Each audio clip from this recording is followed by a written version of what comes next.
Part 3, Transit, 2003, Ukraine Maternity Hospital number 6. The BBC has spoken to mothers from the city of Kharkiv who say they gave birth to healthy babies only to have them taken by maternity staff. In 2003, the authorities agreed to exhume around 30 bodies from a cemetery used by maternity hospital number 6. One campaigner was allowed into the autopsy to gather video evidence.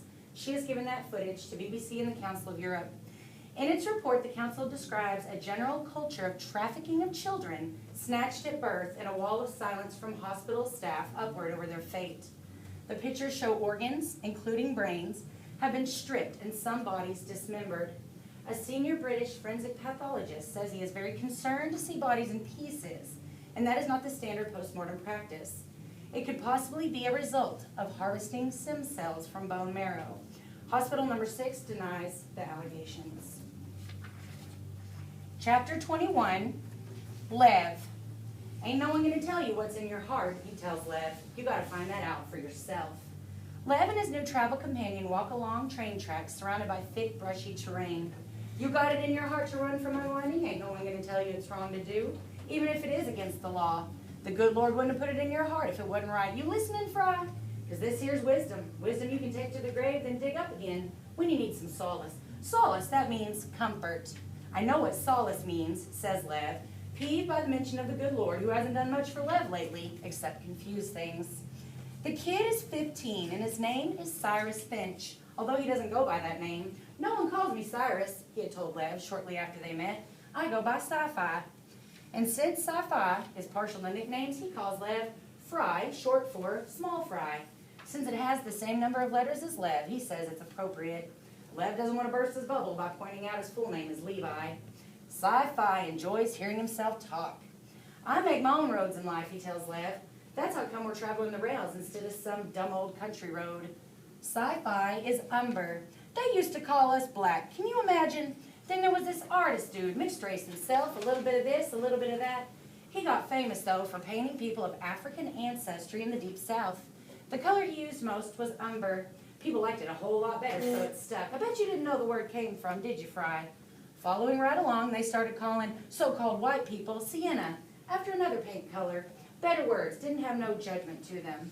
Of course, it's not like racism's gone completely, but my dads like to say, the veneer of civilization got itself a second coat. You like that, Fry, the veneer of civilization? He slowly sweeps his hand in the air as he says it, like he's feeling the fine finish of a table.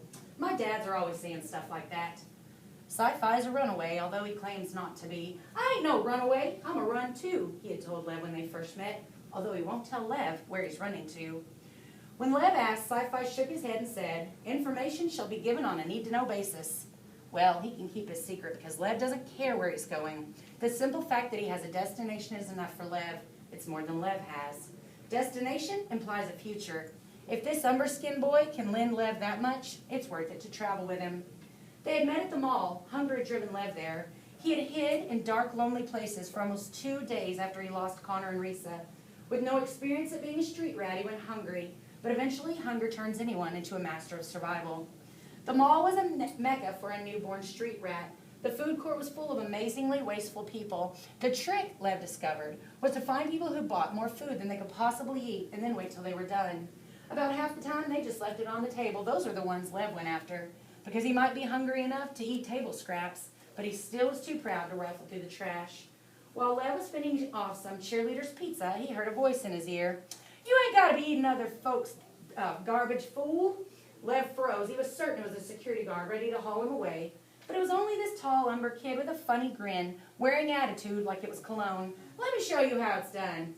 Then he went to a pretty girl who was working at the Wicked Walk Chinese food concession, flirted with her for a few minutes, and left with nothing. No food, no drink, nothing. I think I'll stick with leftovers, Lev told him. Patience, my man. See, it's getting toward closing time, and all these places, by law, got to get rid of the food they made today. They can't keep it and reuse it tomorrow, so where do you think that food goes? I'll tell you where it goes. It goes home with the last shift. But the people who work in these places ain't going to eat that stuff on account of they're sick to death of it. See that girl I was talking to? She likes me. I told her I worked at Shirt Bonanza downstairs and can get her some overstock matey. Do you work there? No, are you even listening to me? So anywho, right before closing, I'm going to get myself over to the Wicked Walk again. I'll give her a smile and I'll be all like, hey, what you going to do with that leftover food? And she'll be all like, what you got in mind? And 5 minutes later, I'm walking away in orange chicken heaven with enough to feed an army. And sure enough, it happened exactly like he said it would. Lev was amazed. Stick with me, Sci-Fi said, putting his fist in the air. And as God is my witness, you'll never go hungry again. Then he added, that's from Gone with the Wind. I know, says Lev, which in fact he didn't. Lev had agreed to go with him because he knew the two filled a need for each other. Sci-Fi was like a preacher with no flock. He couldn't exist without an audience, and Lev needed someone who could fill his head with ideas to replace the lifetime of ideas that had been taken from him. A day later, Lev's shoes are worn and his muscles are sore. The memory of Kana and Risa is still a fresh wound, and it doesn't want to heal. Chances are they were caught. Chances are they've been unwound, all because of him. Does that make him an accomplice to murder? How could it when unwinds aren't really dead? He doesn't know whose voice is in his head anymore. His father's, Pastor Dan's. It just makes him angry. He'd rather hear Sci-Fi's voice outside of his head than whatever voices were inside. The terrain around them hasn't changed much since they left town. High shrubs and a smattering of trees. Some of the growth is evergreen, some of it yellow, turning brown. Weeds grow up between the train tracks, but not too tall. Any weed dumb enough to grow tall enough ain't got no chance. It gets decapitated by the next train that comes through. Decapitated, that means head cut off. I know what decapitated means, and you can stop talking that way, all double negatives and stuff.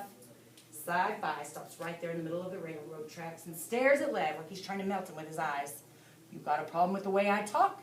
You got a problem with old world umber pathos? I do, and it's fake. What you talking about, fool? It's obvious. I'll bet people never said things like fool except in dumb pre-war TV shows and stuff. You're speaking wrong on purpose. Wrong? What makes it wrong? It's classic, just like those TV shows. And I ain't appreciating you disrespecting my pathos. Pathos means, I know what it means, Lev says, even though he's not entirely sure. I ain't stupid. Sci-Fi puts an accusing finger in the air like a lawyer. Aha! You said ain't. Now who's talking wrong? That doesn't count. I said it because it's all I hear from you. After a while, I can't help but sound like you. At that, Sci-Fi grins. Yeah, he says, ain't it the truth? Old world umber's contagious. It's dominant. And talking the talk don't make a person dumb. I'll have you know, I got the highest reading and writing score in my school, Fry. But I gotta respect my ancestors and all they went through so I could be here. Sure, I could talk like you, but I choose not to. It's like art, you know? Picasso had to prove to the world that he could paint the right way before he goes putting both eyes on one side of the face and nose sticking out of kneecaps and stuff. See, if you paint wrong because it's the best you can do, you're just a chump. But you do it because you want to, then you're an artist. He smiles at Lev. That's a bit of Sci-Fi wisdom right there, Fry. You can take that to the grave and dig it up when you need it. Sci-Fi turns and spits out a piece of gum that hits the train rail and sticks there. Then he shoves another piece of gum in his mouth. Anyway, my dad's got no problem with it, and they're Lily Sienna, like you. They? Sci had said dads before, but Lev figured it was just more old umber slang. Yeah, said Sci-Fi with a shrug. I got to, ain't no thing. Lev tries his best to process this. Of course, he's heard of male parenting, or yin families, as they're currently called. But in his sheltered structure of his life, such things always belong to an alternate universe. Sci-Fi, however, doesn't even catch Lev's surprise. He's still on his brag jag. Yeah, I got myself an IQ of 155. Did you know that, Fry? Of course not. How would you know? Then he hesitates. It went down a few points, though, on account of an accident. I was on my bike and got hit by some damn fool in a Mercedes. He points to the scar on the side of his head. What a mess. Splattered, you know. I was nearly roadkill. It turned my right temporal lobe into jello. He shivers as he thinks about it. But brain damage ain't no problem like it used to be. They just replaced my brain tissue and you're good as new. My dad's even paid off the surgeon so I'd get an entire temporal lobe from an unwind, no offense, rather than getting a bunch of brain bits like people are supposed to get. Lev knows about that. His sister Cara had epilepsy, and so they replaced a small part of her brain with 100 tiny brain bits. It took care of the problem, and she didn't seem any worse for it. It had never occurred to Lev where those tiny pieces of brain tissue may have come from. See, brain bits work okay, but they don't work great, Sci-Fi explains. It's like putting spackle over a hole in a wall. No matter how well you do it, it ain't never going to be as good. So my dad's made sure I got an entire temporal lobe from a single donor. But that kid wasn't as smart as me. He wasn't no dummy, but he didn't have the 155. The last brain scan put me at 130. That's still in the top 5% of the population and still considered genius. Just not with a capital G. What's your IQ, he asked Lev. Are you a dim bulb or high wattage? Lev sighs. I don't know. My parents don't believe in intelligence scans. It's kind of a religious thing. Everyone's equal in God's eyes and all that. Oh, you come from one of those families. Sci-fi takes a good look at them. So if you're all high and mighty, why are they unwinding you? Although Lev doesn't want to get into it, he figures Sci-Fi is the only friend he's got. Might as well tell him the truth. I'm a tithe. Sci-Fi looks at him, eyes all wide, like Lev just told him he was God himself. Damn, so you're all holy and stuff? Not anymore. Sci-Fi nods and purses his lips, saying nothing for a while. They walk along the tracks. The railroad ties change from wood to stone, and the gravel on the sides of the tracks seems better maintained. We just crossed a state line, Sci-Fi said. Lev would ask him which state they've crossed into, but he doesn't want to sound stupid. Any spot where multiple tracks merge or diverge, there's a little two-story shack standing there like a displaced lighthouse, a railroad switch house. There's plenty of them along this stretch of line, and these are the places that Lev and Sci-Fi find shelter each night. Aren't you afraid someone from the railroads will find us here? Lev asked as they approach one of the sorry-looking structures. Nah, they ain't used anymore, Sci-Fi tells him. The whole system's automated, been that way for years. But it costs too much to tear down all those switch houses. Guess they figure nature will eventually tear them down for free. The switch house has a padlock, but the padlock's only as strong as the door it's on, and this door's been routed by termites. A single kick rips the padlock hasp from the wood, and the door flies inward in a shower of dust and dead spiders. Upstairs is an 8x8 room, windows on all four sides. It's freezing. Sci-Fi has an expensive-looking winter coat that keeps him warm at night. Lev only has a puffy, fiber-filled jacket that he stole from a chair at the mall the other day. Sci-Fi turned his nose up when he saw Lev take the jacket just before they left the mall. Stealing's for lowlifes, Side said. If you got class, you don't gotta steal what you need. You get other people to give it to you of their own free will. Just like I did back at the Chinese place.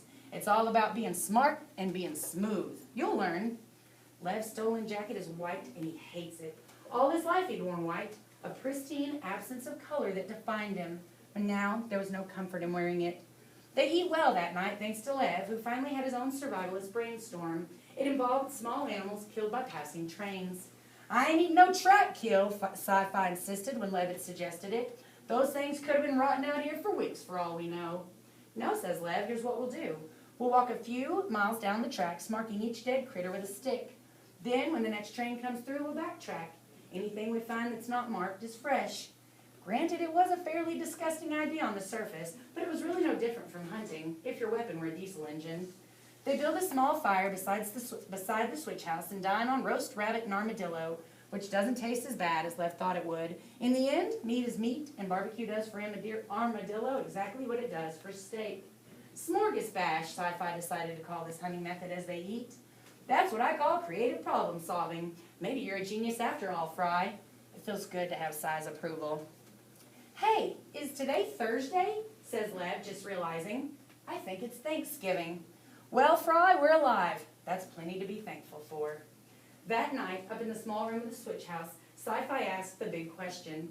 Why'd your parents tithe you, Fry?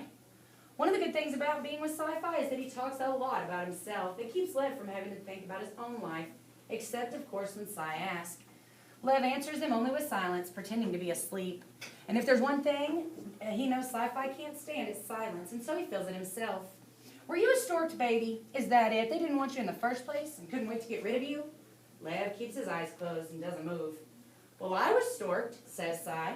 My dad's got me on the doorstep the first day of summer. No big deal. They were ready to have a family anyway. In fact, they were so pleased, they finally made it official and got themselves married. Lev opens his eyes, curious enough to admit he's still awake. But after the Heartland War, didn't they make it illegal for men to get married? They didn't get married, they got married. What's the difference? Sci-Fi looks at him like he's a moron. The letter M? Anyway, in case you're wondering, I'm not like my dad's. My compass points to girls, if you know what I mean. Yeah, mine does too. What he doesn't tell Sci-Fi is the closest he's ever been to a date or even kissing a girl was the slow dancing at his tithing party. The thought of the party brings a sudden and sharp jolt of anxiety that makes him want to scream. So he squeezes his eyes tight and forces the explosive feeling to go away. Everything from Lev's old life is like that now, a ticking time bomb in his head. Forget that life, he tells himself. You're not that boy anymore. What are your parents like? Sci-Fi asks. I hate them, Lev says. Surprised that he said it. Surprised that he meant it. That's not what I asked. This time, Sci isn't taking silence for an answer, so Lev tells him as best he can. My parents, he begins, do everything they're supposed to. They pay their taxes, they go to church, they vote the way their friends expect them to vote, they think what they're supposed to think. They send us to schools and raise us to think exactly like they do. Doesn't sound too terrible to me. It wasn't, says Lev, his discomfort building. But they loved God more than they loved me, and I hate them for it. So I guess that means I'm going to hell. Tell you what, when you get there, save a room for me, okay? Why? What makes you think you're going there? I don't, but just in case. Got to plan your contingencies, right? 2 days later, they find themselves in the town of Scottsburg, Indiana. Well, at least Lev knows what state they're in. He wonders if maybe this is Sci-Fi's destination, but Sci hasn't said anything either way. They've left the railroad tracks, and Sci-Fi tells Lev they have to go south on country roads until they can find tracks headed in that direction. Sci hasn't been acting right. It began the night before. Something in his voice, something in his eyes, too. At first, Lev thought it was just his imagination, but now, in the pale light of the autumn day, it's clear that Sci-Fi isn't himself. He's lagging behind Lev instead of leading. His stride is all off, more like a shuffle than a strut. It makes Lev anxious in a way that he hasn't been since before he met Sci-Fi. Are you ever going to tell me where we're going, Lev asked, figuring that maybe, since they're close, maybe that's why Sci's acting weird. Sci-Fi hesitates, weighing the wisdom of saying anything. Finally, he says, we're going to Joplin. That's in southwest Missouri, and we've still got a long way to go. In the back of his mind, Lev registers that Sci-Fi has completely dropped his old umber way of talking. Now he sounds like any other kid Lev might have known back home. But there's also something dark and throaty about his voice now, too, vaguely menacing, like the voice of a werewolf before it turns. Where's Joplin, Lev asked. Nothing for you to worry. What's in Joplin, Lev asked. Nothing for you to worry about. But Lev is beginning to worry. Because when Sci-Fi gets where he's going, Lev will be alone again. This journey was easier when he didn't know the destination. As they walk, Lev can tell Sci's mind is somewhere else. Maybe it's in Joplin. What could be there? Maybe a girlfriend moved there?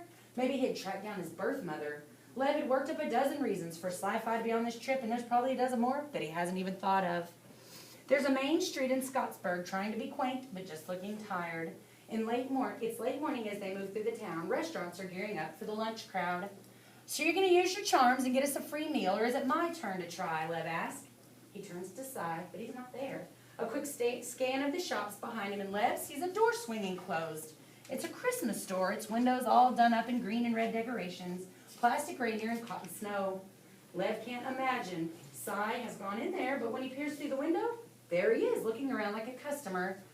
With the weird way Sci-Fi's been acting, Lev has no choice but to go in as well. It's warm in the store and smells of artificial pine. It's the kind of scent they put on cardboard air fresheners. There are fully trimmed aluminum Christmas trees all around, displaying all sorts of holiday decorations, each tree with a different theme.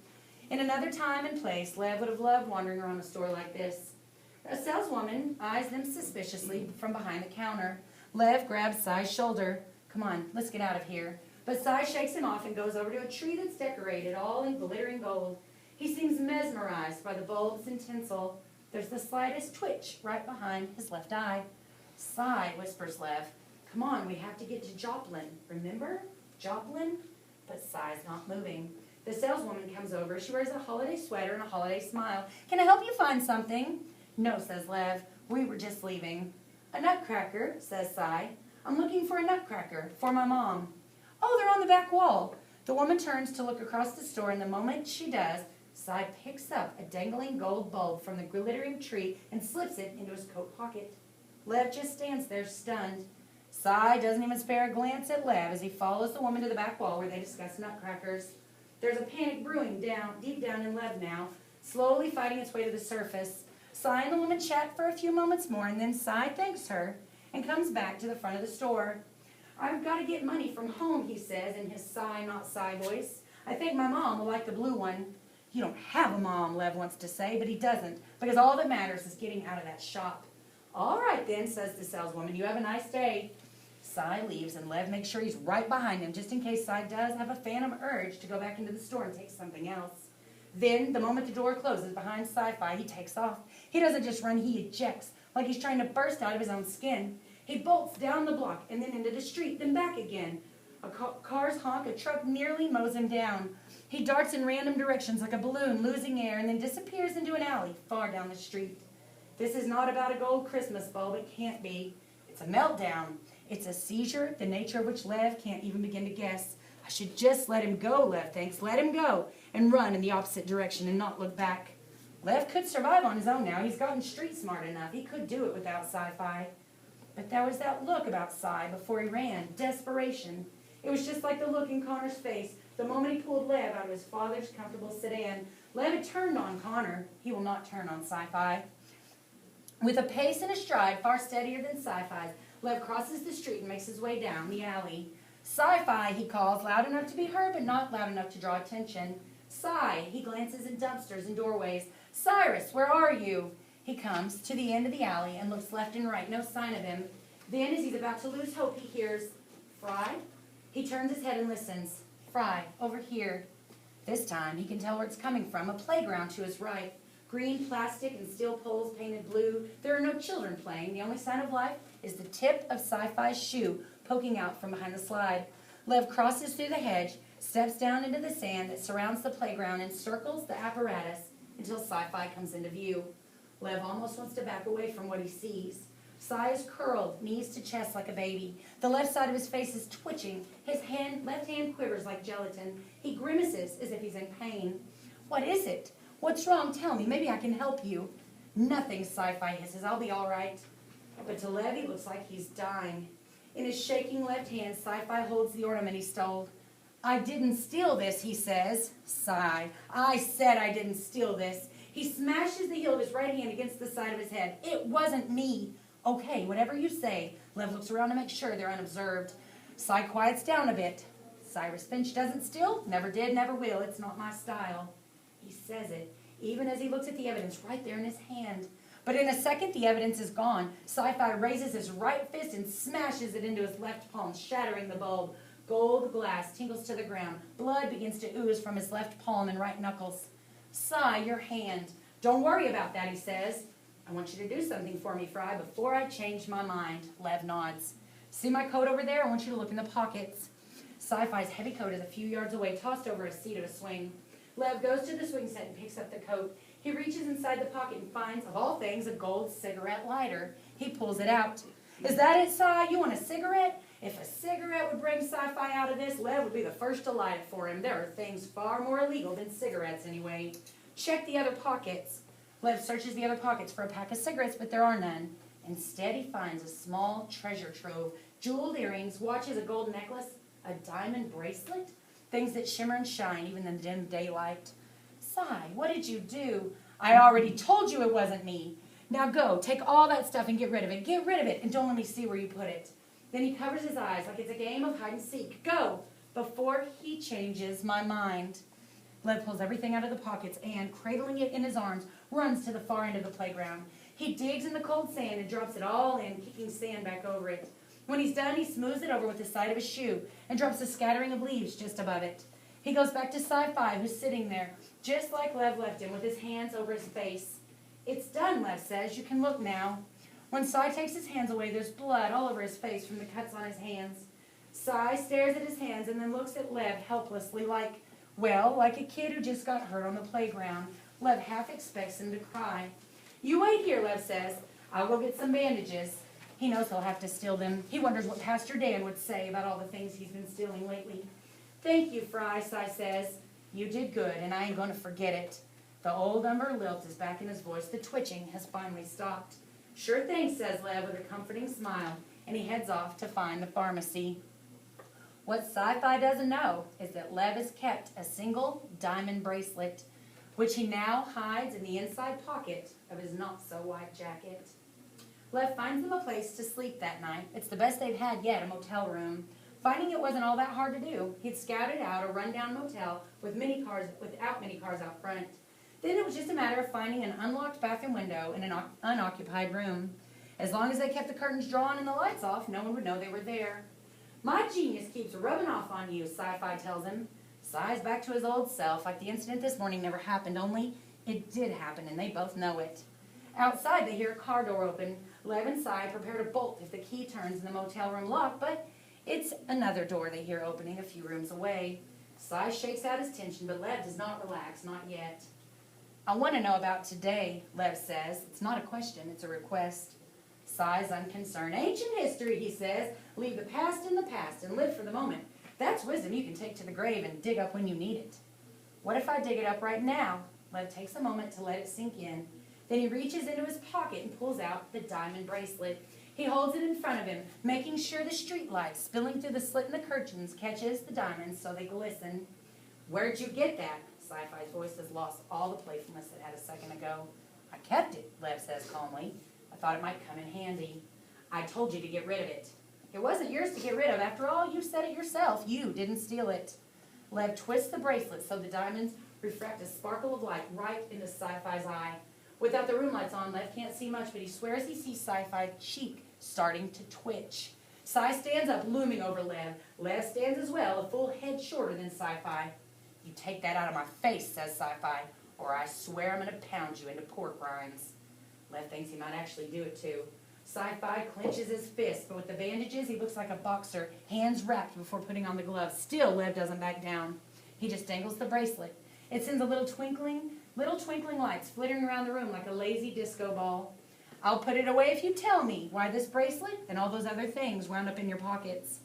Put it away first, then I'll tell you. Fair enough. Lev slips the bracelet back into his pocket and waits, but Sci-Fi isn't talking. So Lev gives him a little prompt. What's his name? Lev asks. Or is it a she? Sci-Fi's shoulders slump in defeat. He crumples into a chair. Lev can't see his face at all now in the darkness, so Lev listens closely to his voice. As long as it sounds like Cy's voice, he knows Cy's okay. Lev sits himself on the edge of a bed a few feet away from Cy and listens. It's a he, Cy says. I don't know his name. He must have kept his name in another part of his brain. All I got was his right temporal lobe. It's only 1/8 of the cerebral cortex, so I'm 7/8 me and 1/8 him. I figured that was it. Lev had realized what was going on with Cy even before he stole the bandages from the pharmacy. Cy gave him the clue himself. Do it before he changes my mind, Cy said. So he was a shoplifter? He had problems. I guess those problems are why his parents had him unwound in the first place, and now one of his problems is mine. Wow, that sucks. Sci-Fi laughs bitterly at that. Yeah, Fry, it does. It's kind of like what happened to my brother Ray, says Lev. He went to this government auction thing and ended up with 10 acres on a lake. It cost next to nothing. Then he finds out the land came with a bunker full of toxic chemicals seeping into the ground. Now he owns it, so now it was his problem. Cost him almost 10 times the cost of the land to clean up those chemicals. Sucker, says Cy. Yeah, but then those chemicals weren't in his brain. Cy looks down for a moment. He's not a bad kid. He's just hurting real bad. The way Cy's talking, it's like the kid's right there, right in the room with them. He's got this urge about him to grab things, like an addiction, you know? Shiny things, mostly. It's not like he really wants them. It's just that he kind of needs to snatch them up. I figure he's a kleptomaniac. That means, hell, you know what it means. So he talks to you? No, not really. I didn't get the part of him that uses words. I get feelings, mostly. Sometimes images, but usually I feel things, urges. When I get an urge and I don't know where it's coming from, I know it's him. Like the time I saw this Irish setter on the street and I wanted to go over and pet it. I'm not a dog person, see, but all of a sudden I just had to pet that pooch. Now that Cy's talking about it, he can't stop. It's spilling out like water over a dam. Petting that dog was one thing, but stealing is another. The stealing makes me mad. I mean, here I am, a law-abiding citizen, never took nothing that didn't belong to me in my whole life. And now I'm stuck with this. There's people out there, like that lady at the Christmas store. They see a number kid like me and they automatically assume I'm up to no good. And now, thanks to this kid in my head, they're right. And you want to know what's funny? This kid was Lily Sienna, like you. Blonde eyes, blonde hair, blue eyes. Hearing that surprises Lev. Not only the description, but the fact that Cy can describe him at all. You know what he looked like? Sci-Fi nods. I can see him sometimes. It's hard, but sometimes I can. I close my eyes and imagine myself looking into a mirror. Usually I just see myself reflected, but once in a while, I can see him. It's only for an instant. Kind of like trying to catch a bolt of lightning after you've already seen the flash. But other people, they don't see him when he steals. They see me, my hands grabbing. Those people, the people that who matter know it's not you. Your dads, they don't even know about this, Si says. They think they did me a favor sticking me with this brain chunk. If I told them about it, they'd feel guilty to the end of time, so I can't tell them. Lev doesn't know what to say. He wishes he'd never brought it up. He wishes he hadn't insisted on knowing. But most of all, he wishes Si didn't have to deal with this. He's a good guy. He deserves a better break. And this kid, he doesn't even understand that he's a part of me, Si says. It's like those ghosts that don't know they're dead.